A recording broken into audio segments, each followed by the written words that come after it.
Before we start a video, let me brief introduction about me, myself Sunil Yadav, CMD and Chief Educator at Devat Gate AC, which is India's first free gate coaching institute.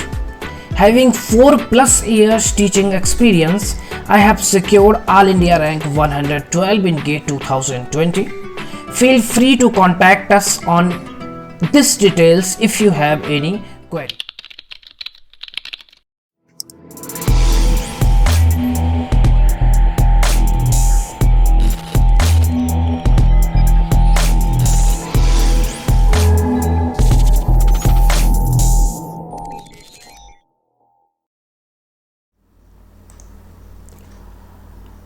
Good morning, dear GATE aspirants. Myself Sunil Yadav.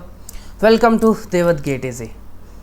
आज हम बात करने वाले हैं कि orthogonal matrix क्या होती है, क्योंकि पिछले क्लास में हमने ये डिस्कस किया हुआ था कि यार ऑर्थोगोनल मैट्रिक्स को डिटेल में समझेंगे। तो एक 2-4-5 मिनट का जो भी वीडियोस बनते हैं इसको ध्यान से समझना। ऑर्थोगोनल मैट्रिक्स को स्पेशली समझते हैं कि इस ऑर्थोगोनल मैट्रिक्स होती क्या है। ठीक है, अगर हम बात करें कि ऑर्थोगोनल मैट्रिक्स क्या है, तो ऑर्थोगोनल मैट्रिक्स की जो डेफिनेशन है वो ये कहती है कि स्क्वायर मैट्रिक्स ए, मान लीजिए कि एक स्क्वायर मैट्रिक्स ए है। आप जानते हैं स्क्वायर मैट्रिक्स कौन सी मैट्रिक्स होती है, इसको भी समझ लेते हैं कि देखिए मान लीजिए ये आपका 1 2 3 4 है और एक है 1 2 3 4 5 6। मैंने वैसे कई बार इन चीज़ों की चर्चा की है। तो ये कौन सी मैट्रिक्स है? 2 रो 2 कॉलम, 2 × 2। ये कौन सी मैट्रिक्स है? 2 रो और 3 कॉलम, क्योंकि 1 कॉलम 2 कॉलम 3 कॉलम, 1 रो 2 रो 1 कॉलम 2 कॉलम, मतलब 2 रो 2 कॉलम, 1 रो 2 रो 2 रो 3 कॉलम, 2 × 3। तो जरा बताना कि जो 2 × 2 क्रॉस की मैट्रिक्स है वही है स्क्वायर मैट्रिक्स। ध्यान समझना, ये क्या है? ये नॉन स्क्वायर मैट्रिक्स है, नॉन स्क्वायर मैट्रिक्स है। तो मतलब पहली ही लाइन से पता चल गया कि ऑर्थोगोनल मैट्रिक्स क्या होनी चाहिए। सबसे पहले तो स्क्वायर होनी चाहिए। तो अ स्क्वायर मैट्रिक्स ए, एक मैट्रिक्स ए जो स्क्वायर है, a square matrix A is said to be orthogonal matrix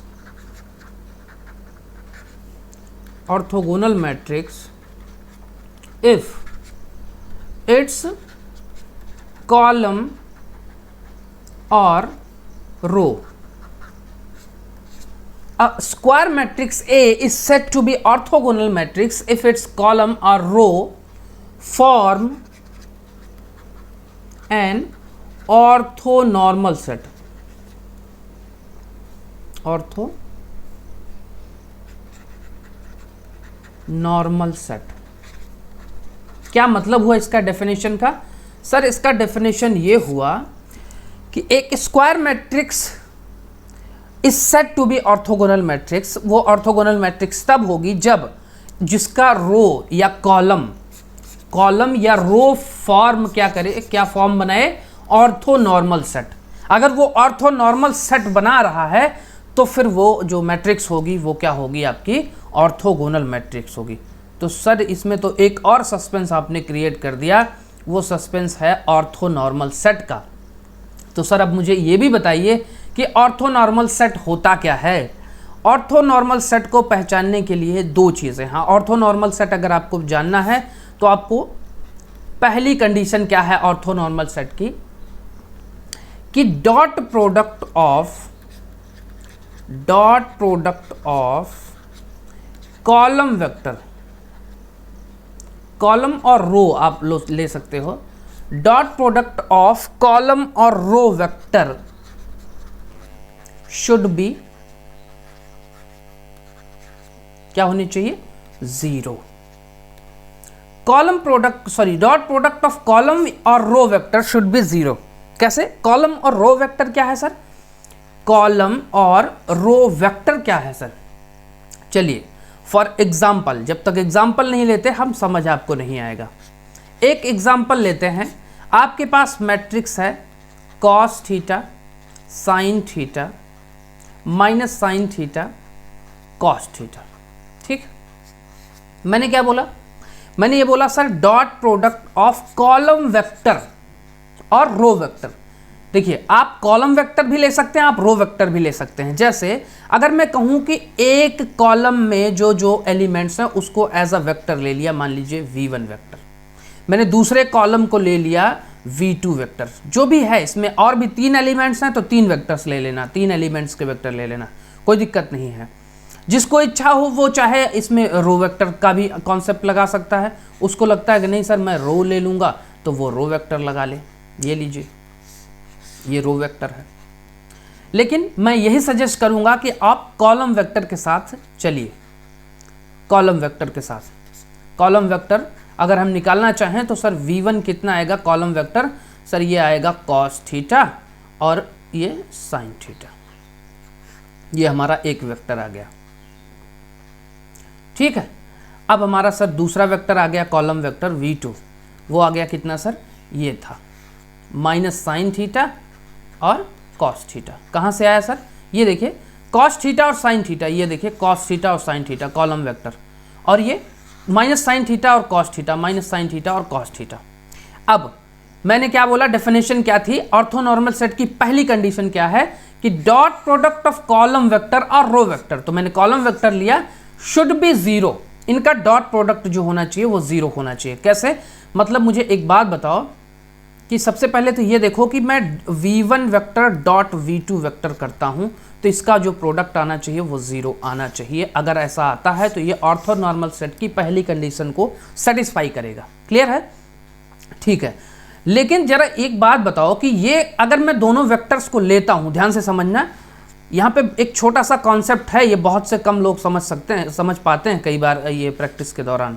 देखिए कॉस थीटा और ये माइनस साइन थीटा और कॉस थीटा है कि नहीं, इसका डॉट प्रोडक्ट मतलब इसका मल्टीप्लिकेशन, या डॉट प्रोडक्ट ऐसे ले लो, इज इक्वल टू जीरो। मुझे जरा बताना कि अगर जिसने मैट्रिक्स की मल्टीप्लिकेशन को ढंग से समझा होगा वो मुझे एक चीज बता सकता है कि सर ये कौन सी मैट्रिक्स है, ये 2 क्रॉस 1 की मैट्रिक्स है, 2 क्रॉस 1। ये कौन सी है सर, 2 क्रॉस 1 की मैट्रिक्स है। आप जानते हैं वेक्टर्स को एज अ मैट्रिक्स में मैं रिप्रेजेंट कर रहा हूं, वेक्टर को वेक्टर फॉर्म में रिप्रेजेंट किया जा सकता है, कोई दिक्कत नहीं है, जैसी आपकी इच्छा। ठीक है, ठीक है, 2 क्रॉस 1 और 2 क्रॉस 1। अब जरा बताना कि मल्टीप्लिकेशन के लिए एक शर्त होती है, और वो शर्त क्या होती है मल्टीप्लिकेशन के लिए,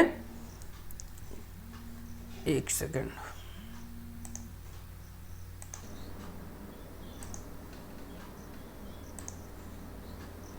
ठीक है। तो हमारे पास क्या था, जिसने मैट्रिक्स का मल्टीप्लिकेशन समझा होगा वो ये जानना चाहेगा कि सर ये दोनों यूनिट सेम होनी चाहिए तभी इसका मल्टीप्लिकेशन हो सकता है कि नहीं। ये दोनों यूनिट सेम नहीं है तो सर मुझे क्या करना होगा, मुझे एक काम करना होगा कि किसी एक वेक्टर का ट्रांसपोज ले लेना होगा। जरा देखिए इसको अगले स्टेप में हम कैसे लिखेंगे। सर v1 का ही मान लीजिए मैं ट्रांसपोज ले लेता हूँ, dot v2 vector is equal to zero होना चाहिए। मतलब v1 का ट्रांसपोज अगर मैं लेता हूँ तो ये कैसे हो जाएगा, ये कॉस थीटा साइन थीटा, ये मैट्रिक्स फॉर्म ऐसे हो जाएगा। और उसके बाद हमारे पास क्या बचेगा, माइनस साइन थीटा और कॉस थीटा। ये बहुत ही इंपॉर्टेंट चीज़ है भाई। मल्टीप्लिकेशन करने से पहले आपको ये बात जाननी बहुत ज़रूरी है कि क्या इसका मल्टीप्लिकेशन पॉसिबल भी है कि नहीं है। जब भी दो मैट्रिक्स का आप मल्टीप्लिकेशन करते हैं तो अब हमेशा याद रखना कि अगर ये m इंटू एन है और ये m इंटू एन है तो ये इसका n पहली वाली मैट्रिक्स का n और दूसरी वाली मैट्रिक्स का m दोनों क्या होना चाहिए, सेम होना चाहिए। अगर सेम है तभी आप उसका मल्टीप्लिकेशन कर सकते हैं, नहीं तो प्रॉपर्टी कहती है कि आप मैट्रिक्स का मल्टीप्लिकेशन संभव नहीं है। ठीक है, अब इसका मल्टीप्लिकेशन करना बहुत ही आसान है। इसका फर्स्ट रो फर्स्ट कॉलम, एक ही रो है एक ही कॉलम है, अगर मैं मल्टीप्लाई करना चाहूँ तो cos theta into sine theta क्या हो जाएगा, cos theta into minus sine theta plus फिर से sine theta into cos theta plus sine theta into cos theta. अब देखिए sine theta into cos theta से ये चीज़ें कट जाएंगी और आपके सामने क्या आ जाएगा, जीरो आ जाएगा। दैट मीन्स कि ये इस चीज़ को रिप्रेजेंट कर रहा है कि भाई पहला जो आपका कंडीशन है ऑर्थोनॉर्मल सेट होने की वो क्या है, सेटिस्फाई हो रही है। जिसको मैट्रिक्स फॉर्म, मैंने क्या बोला अभी थोड़ी देर पहले मैंने एक चीज़ समझाई कि भाई ये मैट्रिक्स फॉर्म के जरिए भी हो सकता है, आप सिंपल वेक्टर के जरिए आप जानना चाहें तो सिंपल वेक्टर का भी मल्टीप्लिकेशन आप करके चेक कर सकते हैं। जैसे मैंने क्या बोला था, ये कॉलम वेक्टर्स हैं v1 और v2, इसको ऐसे भी रिप्रेजेंट किया जा सकता है। देखिए मैं बहुत डिटेल में समझाने की कोशिश करता हूं बच्चों को, ताकि उनके जो बेसिक चीज़ें हैं वो क्लियर हो सकें। आई होप सो कि आप लोग जैसे जैसे मैं सीरियल वाइज क्लासेस ले रहा हूं वैसे वैसे आप जुड़े होंगे। और इस बार गेट 2022 में एक नया इतिहास रचना है, जो मेरा विजन है कि 17% गेट क्वालिफाइड नहीं, 37% से ज़्यादा लोगों को गेट क्वालिफाइड करा के दिखाएंगे। ये मेरा वादा रहा। अगर आप मेरे साथ जुड़े हुए हैं तो विदाउट एनी कॉस्ट, एक कॉस्ट भी तो नहीं ले रहे हैं यार, बस आपका मोटिवेशन चाहिए कि हाँ मैं सर पैशन के साथ लगा हुआ हूँ। और अगर आप पैशन के साथ लगे हुए हैं तो कोई पैदा नहीं है जो आपको रोक सके गेट क्वालिफाइड होने से। ये मेरा चैलेंज है, ये मेरा दावा है आपको। बस ध्यान रखिएगा कि इस सारी चीज़ों को आप वैसे ही चलाते रहिए जैसे मैं चलाने की कोशिश में हूँ। देखिए एक ही तरीके को, एक ही चीज़ों को मैं 4-4, 5-5 तरीके से बताता हूँ। उसका कारण यही है कि गेट भी इसी तरीके से होता है। अगर आप एक क्वेश्चन को 4-5 तरीके से कर सकते हैं तो समझ लीजिए कि आपका जो माइंड है ये विकसित हो चुका है। और माइंड डेवलप ही बहुत ज़रूरी होता है गेट के लिए। बहुत से बच्चे क्यों नहीं जाते गेट के एग्ज़ाम में? क्योंकि उनका माइंड डेवलप नहीं हो पाता, वो डरते हैं गेट एग्ज़ाम से। और यही एक मेजर कारण है जिसकी वजह से गेट का रिजल्ट जो है बहुत कम आता है। इंजीनियरिंग के बच्चे जो हैं इंजीनियरिंग के प्रोफेशन से हट रहे हैं, उसका कारण यही है कि लोग डर चुके हैं। ना कैरियर है ना कुछ है, लेकिन कैरियर है। देखिए अगर आपने इंजीनियरिंग की हुई है तो आपको गेट के थ्रू आना ही पड़ेगा, नहीं तो फिर आप भेड़ बकरियों की तरह उसी तरह भीड़ में लगे रहेंगे। तो ठीक है, ये आपने मैट्रिक्स फॉर्म में इस वेक्टर को रिप्रेजेंट किया, लेकिन इस वेक्टर को ऐसे भी रिप्रेजेंट किया जा सकता था sir cos theta i plus sine theta j। और v2 कैसे रिप्रेजेंट किया जा सकता था sir minus sine theta i plus cos theta j। आप जानते हैं v1 डॉट v2 अगर हम कर रहे हैं, जो कि हमारी फर्स्ट प्रॉपर्टी थी, तो ये क्या हो जाएगा सर, ये हो जाएगा cos theta i plus sine theta j। Dot product minus sine theta i। थोड़ा सा मैं इधर कर दूं, हो सकता है ये चीज़ें कट रही हों, मैंने 1-2 बार वीडियोस में ऑब्जर्व किया हुआ है। राइट हैंड साइड की चीज़ें थोड़ा सा कटती रहती है। Sine theta plus cos theta j। ठीक, आप जब भी इसका मल्टीप्लिकेशन करते हैं, दो वेक्टर का डॉट प्रोडक्ट लेते हैं, तो आप क्या करते हैं sir cos theta i into minus sine theta i।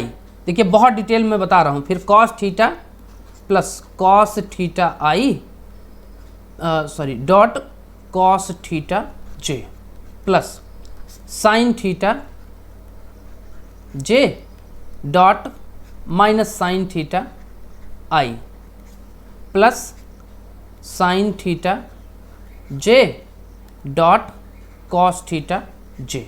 देखिए दो चीज़ें हैं यहाँ से। आपको एक बात पता होनी चाहिए कि i डॉट i क्या होता है, 1 होता है। j डॉट j क्या होता है, 1 होता है। k डॉट k क्या होता है, 1 होता है। जब हम वेक्टर कैलकुलस पढ़ेंगे तो ये सारी चीज़ें फिर से हम डिस्कस करेंगे, उसके लिए चिंता की आवश्यकता नहीं है। जो भी चीज़ें सीखने को मिले उसको सीख लिया करो ताकि दोबारा ना भूले वो चीज़ें। गेट का यही एक सबसे बड़ा लॉजिक है कि जो भी चीज़ें आपको सीखने को मिल रही हैं उसको अवॉइड मत करना कि नहीं यार चलो जब सब सर पढ़ाएंगे वेक्टर ये कैलकुलस में तब हम पढ़ लेंगे। नहीं नहीं नहीं, जो पढ़ाया जा रहा है उसको अभी के अभी इसी वक्त अपने दिमाग में रख लेना है। अगर ये एटीट्यूड आपके अंदर है तो रिजल्ट फिर आना तय है, उसको कोई रोक नहीं पाएगा।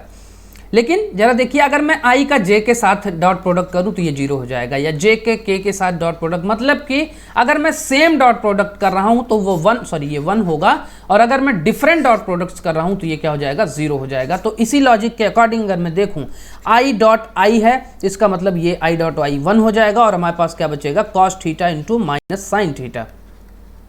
लेकिन ये i डॉट j है तो इसका मतलब ये 0 हो जाएगा, j डॉट i है तो इसका मतलब ये 0 हो जाएगा, j डॉट j है इसका मतलब ये भी 1 हो जाएगा।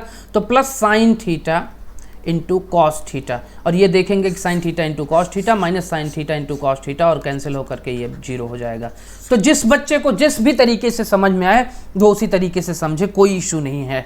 आप एक वेक्टर को मैट्रिक्स फॉर्म में रख सकते हैं, आप एक वेक्टर को जैसे मर्जी रख सकते हैं, वेक्टर के रूप में i j k के रूप में रख सकते हैं, x y z के रूप में रख सकते हैं, जैसे मर्जी जितने तरीके से वेक्टर्स रखे जा सकते हैं उतने तरीके से आप रख सकते हैं। ठीक है, ऑर्थोनॉर्मल सेट की पहली कंडीशन हो गई। अब ऑर्थोनॉर्मल सेट की सर दूसरी कंडीशन क्या है? ऑर्थोनॉर्मल सेट की दूसरी कंडीशन ये है कि इसका जो मैग्नीट्यूड होना चाहिए, वेक्टर्स मैग्नीट्यूड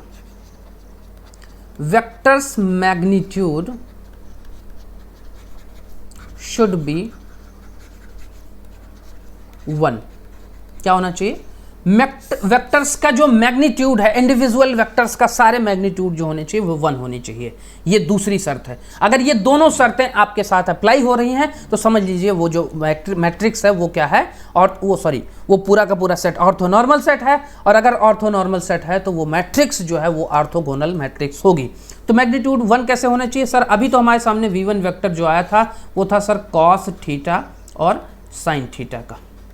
अगर मैं इसको ऐसे रिप्रेजेंट करना चाहूँ, कॉस थीटा आई प्लस साइन थीटा जे। आप जानते हैं आई जे के का अगर आप मैग्नीट्यूड लेते हैं तो ये हो जाता है under root of cos square theta plus sine square theta. और आप जानते हैं cos square theta plus sine square theta क्या होता है?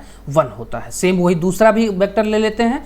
दूसरा वेक्टर हमारे सामने क्या था sir? Minus sine theta and cos theta था दूसरा वेक्टर। और इसका भी अगर मैं वेक्टर फॉर्म रिप्रेजेंट करना चाहूँ तो माइनस साइन थीटा आई प्लस कॉस थीटा जे हो जाएगा। और अगर मैं इसका मैग्नीट्यूड लेना चाहूँ तो सर ये माइनस साइन थीटा का whole square plus cos square theta is equal to ये भी 1 होगा। दैट मीन्स कि सर इसका मतलब कि ये जो आपने मैट्रिक्स, देखिए यहाँ से एक चीज़ समझ में आ गई कि भाई देखिए ये चीज़ सेटिस्फाई हो गई कि इसका जो मैग्नीट्यूड है वो 1 है। ये मैग्नीट्यूड दोनों ही वेक्टर का जितने भी वेक्टर्स आपके पास बनेंगे, वो चाहे जितने कॉलम वेक्टर बने चाहे जितने रो वेक्टर बने, उन सब का मैग्नीट्यूड 1 होगा। तो दैट मीन्स कि जो हमने एक एग्जाम्पल लिया हुआ था, ये वाला एग्जाम्पल, इसका मतलब कि ये जो मैट्रिक्स है, ये मैट्रिक्स क्या है? ऑर्थोगोनल मैट्रिक्स है। ऑर्थोगोनल मैट्रिक्स है। अब इसकी कुछ प्रॉपर्टीज हैं, इसको भी थोड़ा सा समझ लेते हैं, ठीक है।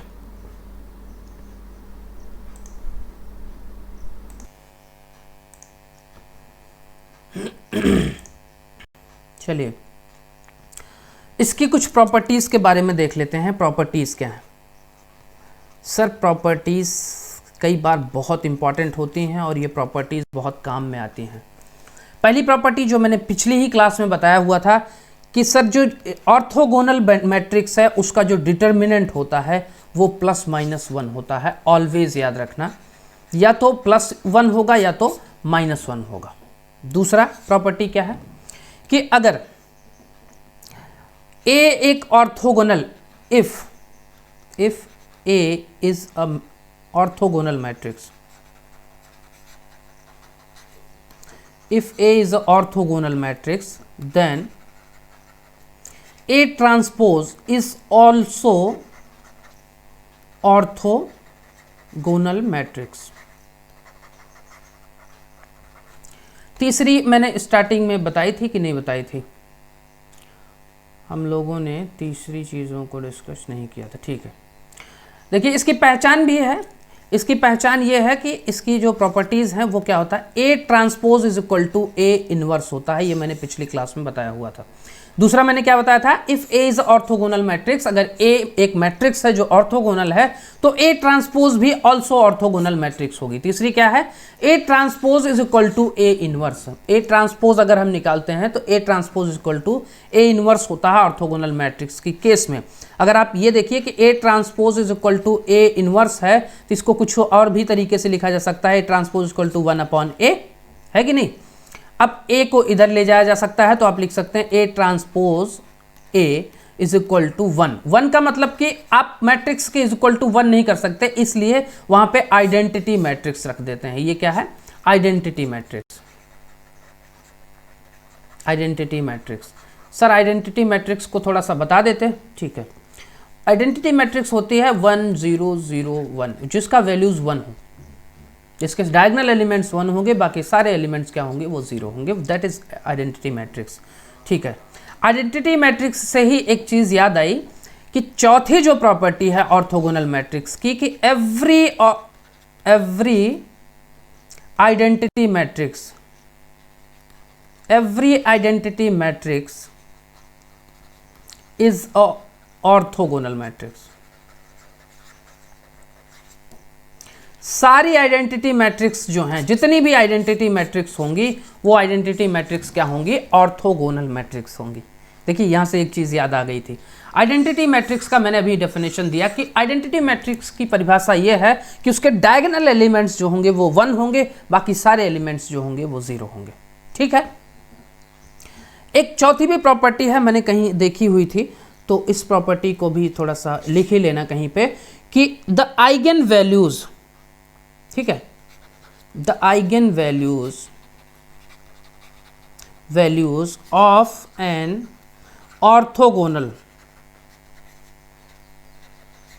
the eigenvalues of an orthogonal matrix are of magnitude 1 and are real and conjugate pairs। क्या मतलब है सर, ये भी कहीं पे मैंने देखा था कि the eigenvalues of an orthogonal matrix are of magnitude 1।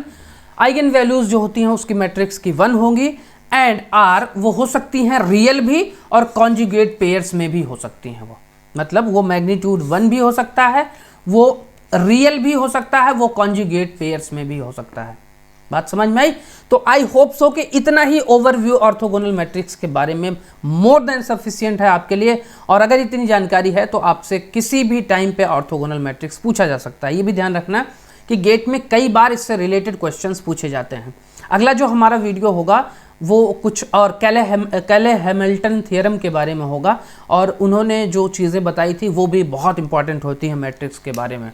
तो आई होप सो कि इसमें मैंने आइगन वैल्यूज़ को डिस्कस कर दिया था, रैंक को डिस्कस कर दिया है मैट्रिक्स में, और सारे जो क्वेश्चन प्रोसेस हैं वो चल ही रहे हैं कॉन्सेप्ट थ्रू क्वेश्चंस के। एक दो कॉन्सेप्ट इसमें और होंगे, वो डिस्कस करने होंगे, और आपका ये मैट्रिक्स जो है खास करके लीनियर अलजेब्रा वो समाप्त हो जाएगा।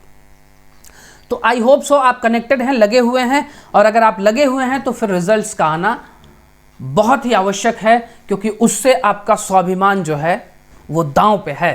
तो जोर लगा के रखना और अपने घर में रहना, सुरक्षित रहना, अपना ख्याल रखना। Thank you.